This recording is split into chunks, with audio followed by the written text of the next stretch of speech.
What's up, everybody? Welcome to a Rewind Theater for the new Telltale / Borderlands / whatever the hell video game this is. I'm one of your hosts, Greg Miller, alongside my personal vault hunter, Andrew Goldfarb. Hey, Greg. Hey, how are you? I'm good. I'm excited about this. This is one of the VGX trailers that came out, and this is one of the legit surprises. I don't think I knew anything about it. I don't know if you had inside info, but I knew nothing about it. I know I did not. I think this might have been the biggest surprise of the whole show, at least for me. So walk me through it. This goes live at your house. You're at your home. You're here at IGN actually doing news. You're working. It's pretty much the same thing. Yeah. Did you flip out? Well, how quickly did you start screaming? Really quick, because here's the thing. They said, oh, we have our first world reveal, and the Telltale logo pops up. And, you know, we broke that Game of Thrones news a couple of weeks ago, so I was like, oh, it's Game of Thrones. And then the Borderlands thing popped up, and everyone, it was like me, McCaffrey, and Marty, and like a couple other people in unison all went, what? Like, none of us saw it coming. So, yeah, it's really exciting. All right, well, you are the, of course, #1 Borderlands fan here at IGN. How many, what level are you? How many hours you been into it? You did all the DLC. You've done all that just over stuff. 200. Yeah, with the new like Thanksgiving, Christmas stuff, I'm just over 200 now. Jeez Louise. So it's called Tales from the Borderlands, a Telltale game series. It is, which is weird because it's Telltale's Tales. At least it's not tall. Marty pointed out it's not Tall Tales from the Borderlands because it wouldn't Telltale's Tall Tales.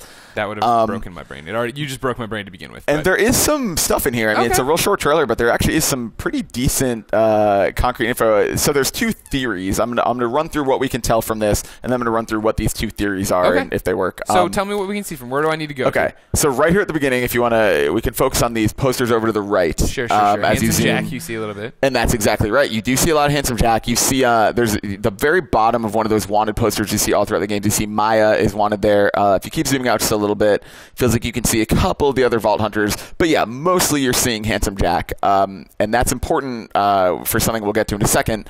But yeah, Handsome Jack. So this is at least before the end of the game. Exactly. This is, well, Spoilers. unless they're old posters. But I mean, theoretically. Well, Handsome Jack talks in this, doesn't he? Isn't that who at the very end, which we'll also get to in a second.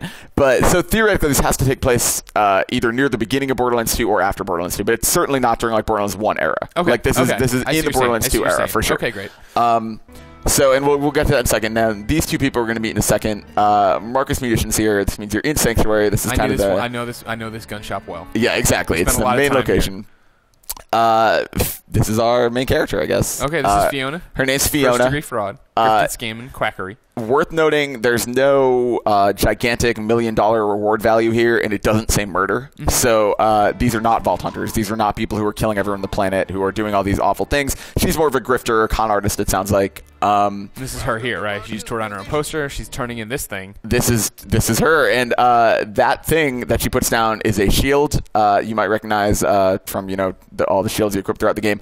But Greg, the company that makes it is the big deal here. That is an Atlas shield. Atlas is a manufacturer for Borderlands 1 that does not appear in Borderlands 2. Oh, I love how nerdy you are. At the end I was of Borderlands, I don't know, it's a play token. At the end of Borderlands 1, you take down the Atlas Corporation. They're banned from Pandora. There are no Atlas weapons or equipment in Borderlands 2.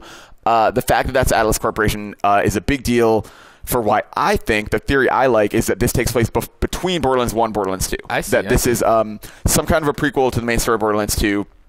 And that the fact that she has this is significant in some way. Marcus tells her here, you're going to get yourself killed. You're not a Vault Hunter. Right. They're looking to buy equipment. Who knows what they're going to do with it. This gentleman, we do not know the name of. Ugly Jack. Here's the thing. A theory here. We just saw some Handsome Jack posters. Yeah. So this is after Handsome Jack exists. However, this guy's missing his left eye. Yeah. Spoilers for the end of Borderlands 2. Handsome Jack dies. You kill him at the end of Borderlands 2, and his mask comes off. And if you look at his face, he's missing his left eye. And he does look handsome. He does look handsome. You know, he has a Hyperion vest on. He has a robotic right arm that looks like... Jack had? It's not, although he is. So Hyperion, there's all these companies in the game, the weapons manufacturers. Hyperion is one that Jack is in charge of, closely aligned with. Not necessarily in charge of, but you see this robotic arm on the right. Looks almost like the arms you see in like the engineers in the game or some of the robots. I don't think this is a young Handsome Jack, and that Fiona, some people think is a young Sheriff of Lynchwood. I feel like that's reading too much into it. I do think these are legitimately new characters, but it is an interesting theory.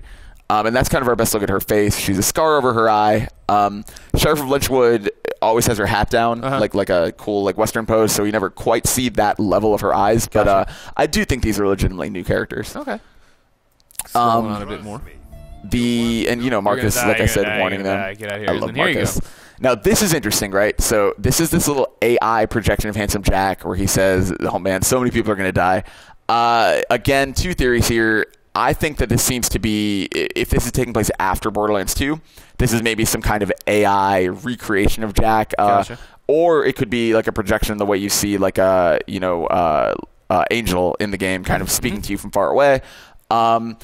Also, though, I don't know. This could be Handsome Jack's story. Maybe this is going to be Handsome Jack telling his story through flashbacks, and so this is sort of his AI simulation looking back to the first time he was in Pandora, blah, blah, blah. That'd be awesome. That would actually make me super stoked if this is young Handsome Jack here. I agree. I think that would be cool. He kind of looks like him, right? He does look a lot like him. There are a couple of reasons it kind of doesn't make sense. They're in Sanctuary. Handsome Jack doesn't really go to Sanctuary.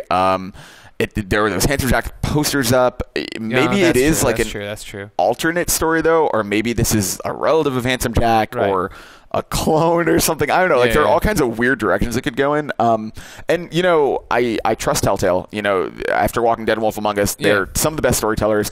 They're doing this in collaboration with Gearbox. I have no doubt this will be really cool. I just can't wait to find out more. I mean, you're talking about crazy stuff, right? Like they talked about on the VGX, they had Randy there, they had some guys from Telltale there, and they were saying, that this is a Telltale game. It's not a Borderlands shooter. It's like you're gonna expect gameplay from like that you'd get from Telltale, which is adventure. Walk into a room, try to see who you can talk to and how does this make sense.